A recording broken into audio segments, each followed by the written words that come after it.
Quantum mechanics is really the play and display of information, the play and display of potentiality, waves of information, waves of potential electron. And it's important, the word potential. This isn't the world of electrons, it's the world of potential electrons. But when you have to ask the question, waves of what, really? What is the field that is waving? Is it the ocean? No, it's a universal ocean. An ocean of pure potentiality, an ocean of abstract potential existence. We call it the unified field, or superstring field. And that's what we're made of. Connectivity among all things is a basic constituent of the fabric of reality. It's very difficult to wrap your mind around that.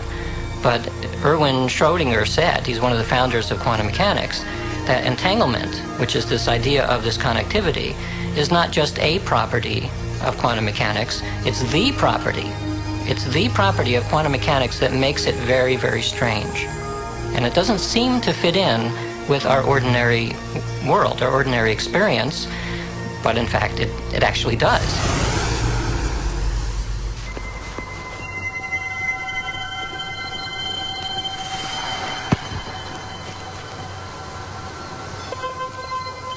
You want to shoot some hoops?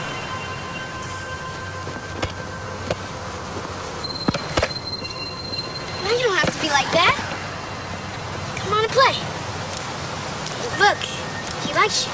Don't you have time for a little one-on-one? How long has it been since you played? Come on, you got the ball. Take a shot. No, my lady, not from there. It's out of bounds. Gotta be on the court to be in play.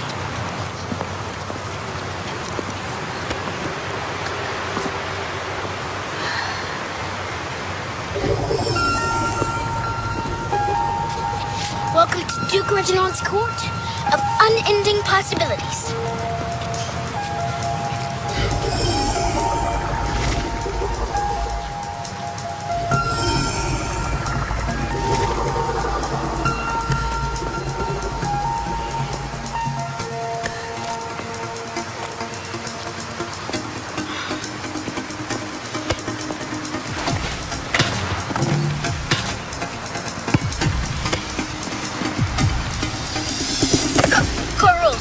Gotta sink the last one. The hook. It never touched you. Right. And it's not solid. Its ball is mostly empty. We were all taught in school that the world is made of stuff, of matter, of mass, of atoms. Atoms make up molecules, molecules make up materials, and everything is made of that. But atoms actually are mostly empty. For example, if this ball were the nucleus of an atom, a proton in a hydrogen atom, for example, then the electron circling this, which would describe the outer limits of that atom, would be out by that mountain over there, roughly 20 miles away. And everything in between is empty. In fact, the universe is mostly empty. However, when we go down in scale, in the emptiness, we eventually come to a level, the fundamental level of space-time geometry, the fine basement level of the universe, where there's information, there's a pattern. It's called the Planck scale, and it's the fabric of the universe. And at that level, there's information that's been there since the Big Bang. So most of the universe, even of matter, is actually empty. Most people think that the vacuum is empty. But for internal consistency of quantum mechanics and relativity theory, there is required to be the equivalent of 10 to the 94 grams of mass energy, each gram being E equals mc squared kind of energy. Now that's a huge number, but what does it mean practically?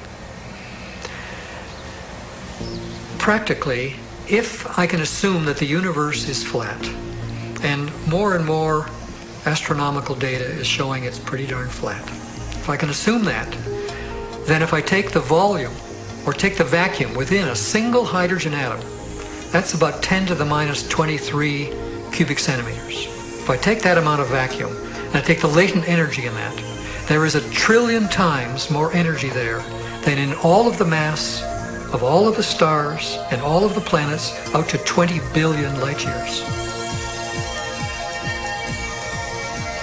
That's big. That's big. And if consciousness allows you to control even a small fraction of that,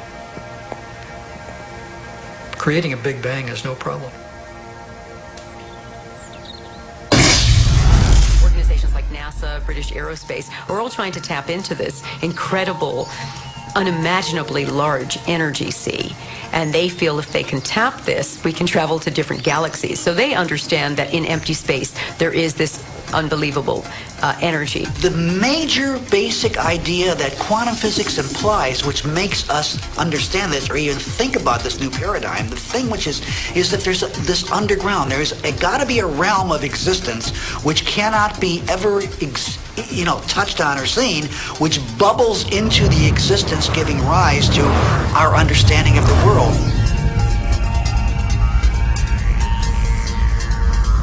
The tighter physics have tried to grasp onto physical reality, to understand what it's really made of. What are the core building blocks of life? At the basis of it all, life, the universe, slips through your fingers. And you come up with something that's increasingly abstract to come to the realm of pure abstraction. And that's what the unified field is. It's pure abstract potential, pure abstract being, pure abstract self-aware consciousness, which rises in waves of vibration to give rise to the particles, the people, everything we see in the vast universe.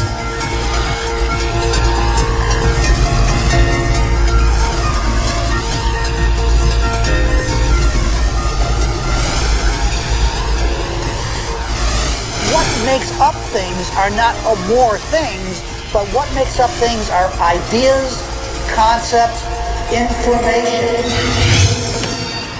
And like I said, it never touches.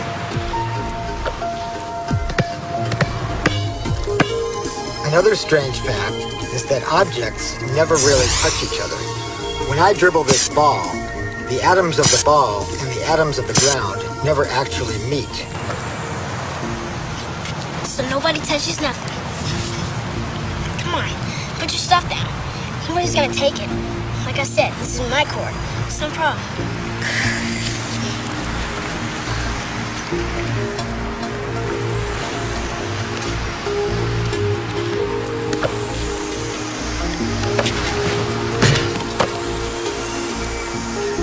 How long has it been?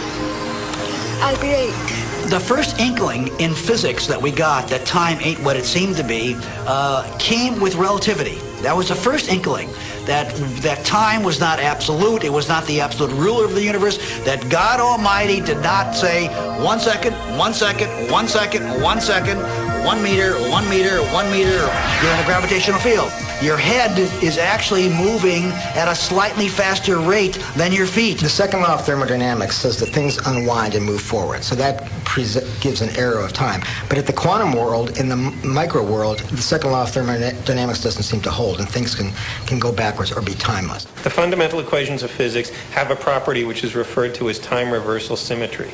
And what time reversal symmetry means is that a set of laws, which are time reversal symmetric, are laws that have the following feature. For any process that's in accord with those laws, the same process going backwards is exactly as much in accord with those laws. Okay? That ought to mean that that milk jumps out of coffee as often as it dissolves into it, that people get younger looking as often as they get older looking, that we have the same kind of access vis-a-vis knowledge to the future as we do to the past, that by acting now we ought to be able to influence the past just as much as we can influence the future. All of that is wrong. All of that comes into violent conflict with the way we psychologically experience the world. One of the most unpalatable ideas still, in spite of the fact that quantum physics has been around a long time, is the possibility or the notion that the future can have a causative effect on the present. We believe that the past can have a causative effect on the present. I hold the ball, I drop it, it falls. Cause, effect when it hits the ground. But could the ground be the cause of my dropping the ball in the first place?